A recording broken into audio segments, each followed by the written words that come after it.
আমার উপরে যে আক্রমণটা ছিল আমি জানি,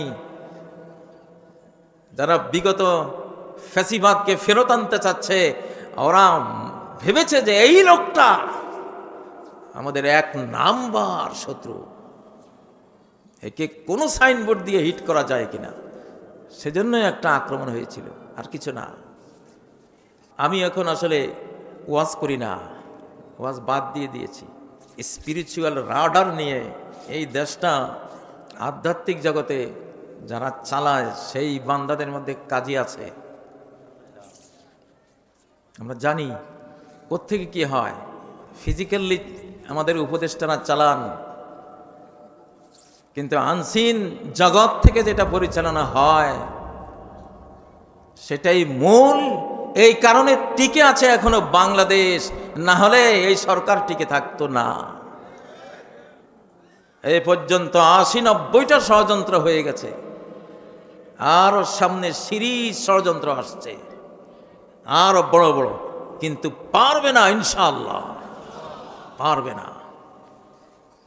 তবে আমরা বলতে পারি, আমরা যদি মরে যাই তাহলে একটা জাতি মেসাকার হয়ে যাবে ওর প্রতিশোধে, আকাশের প্রতিশোধ এত ভয়াবহ আসবে। আর যদি আমরা বেঁচে থাকি, দেশের কন্ট্রোল বাহ্যিক না, চোখে দেখা কন্ট্রোল না, অদৃশ্য কন্ট্রোল আমাদের হাতে থাকবে। আমরা এই দেশটাকে বিশ্ব দরবারে বিশ্ব সমুন্নত একটা দেশ হিসাবে আমরা রেখে যাব ইনশাআল্লাহ।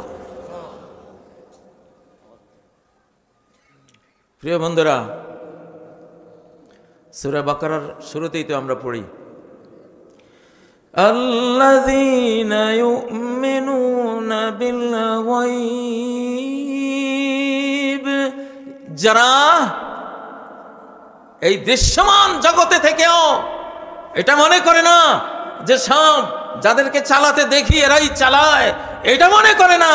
যারা মনে করে যাদেরকে চালাতে দেখি এরা চালায় না, এক আনসিন মাওলা মালিক শাহানশাহ রাজাধিরাজ তিনিই চালান সবকিছু।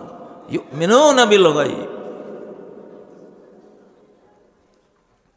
প্রিয় ভাইয়েরা, এখন বাংলাদেশে যারা আছেন, আজ থেকে 20 বছর আগের, 30 বছর, 40, 50 বছর আগের নিয়ম নীতি নিয়ে যারা চলতে চাইবেন চলতে পারবেন না। বাংলাদেশ আগের পজিশনে নেই। এত জটিল, কুটিল, কঠিন এক পৃথিবী এখন। আগের যত দল আছে, যত সিস্টেম আছে, যত নিয়ম কানুন করা আছে মানুষের হাতে, এগুলো এখন গরু গাড়ির পর্যায়ে। এই যুগ কি গরু গাড়ির? তীরের মতো সোজা হয়ে যাও বান্দারা। গরু গাড়ির গতিতে এখন পৃথিবী চলবে না, এখন হাইপারসনিক গতিতে চলবে, নতুন নিয়মে চলবে। বস্তা পচা এসব নীতি, এসব দুর্নীতি, নিয়ম কানুন, শৃঙ্খল, এগুলি ফেলে দাও, চলবে না। প্রতি 100 বছরের মাথায় ইন্নাল্লাহা ইয়াবআস লিহাযিহিল উম্মাহ আলা রাসি কুল্লি মিয়াতি সানা মান ইউজাদ্দিদু লাহা দীনাহা। ইবনে মাজাহর একটি হাদিস, গ্রহণযোগ্য হাদিস, যে প্রত্যেক 100 বছরের মাথায় এই উম্মতের মধ্যে আল্লাহ তাআলা একজন বা একাধিক জন ধর্ম নবায়নকারী, রিনিউকারী ব্যক্তি বা গোষ্ঠীকে পাঠান, তারা এই ইসলামকে নবায়ন করে দেয়। কেন এটা 100 বছর, কেন 500 বছর নয়? কেন 500 বছরের মাথায় পাঠান না, 100 বছরের মাথায় কেন? বুঝা গেল, প্রতি 100 বছরে পৃথিবী চেঞ্জ হয়ে যায়। বিগত 100 বছরের নিয়মে আগামী 100 বছর চলবে না, চলতে পারে না। নিত্য নতুন আবিষ্কার হতে হতে মানুষের হাত দিয়ে পৃথিবী সাজতে সাজতে গত 100 বছরের গুলি বাদ পড়ে যায়। আগামী 100 বছরের জন্য নতুন গবেষক লাগে, নতুন নিয়ম লাগে, নতুন সিস্টেম লাগে, নতুন যত নিয়ম নীতি এগুলো করা লাগে কোরআনের আলোকে।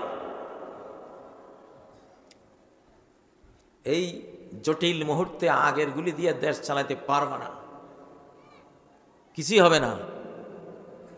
গভীর জ্ঞান, গভীর গবেষণা দিয়ে এই জটিল কুটিল এই বিশ্ব বিপর্যয়ের মুহূর্তে কি করতে হবে কোরআন থেকে জেনে নিয়ে আগাতে হবে, না হলে সর্বনাশ হয়ে যাবে। প্রিয় ভাইয়েরা, এখন অতীতের গরু গাড়ি মার্কা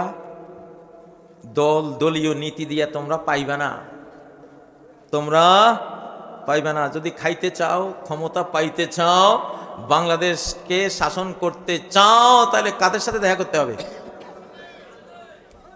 কাজীদের সাথে, আলেমদের সাথে দেখা করতে হবে। তারা জানে, তারা বলবে হ্যাঁ আসো তোমরা, শুধু একটা অ্যাড করো, তোমাদের যা আছে তার সাথে একটা অ্যাড করতে হবে। কি করতে হবে? কি অ্যাড করতে হবে বলেন তো? এই যে সবাই জানে কি অ্যাড করতে হবে, কি অ্যাড করতে হবে। এবারের বাংলাদেশ দাও না, উত্তরবঙ্গের শীতের মানুষ স্লোগান দিয়ে শীত দৌড়ান না।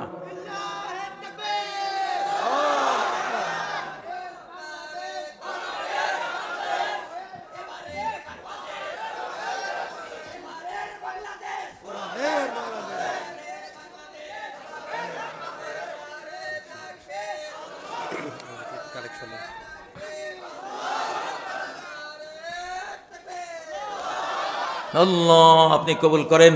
জিয়া রহমান সাহেবকে আমি খুব ভালোবাসতাম, খুব ভালোবাসতাম। সমুদ্রের সফরে ওনার সাথে 3 দিন ছিলাম। ওনারা কত দিনদার ছিলেন, ধর্মকে ভালোবাসতেন, আলেমদের ভালোবাসতেন। এই জন্য এখনো চিৎকার দিই জিয়ার বিএনপি চাই আমরা, ঠিক নয় কি?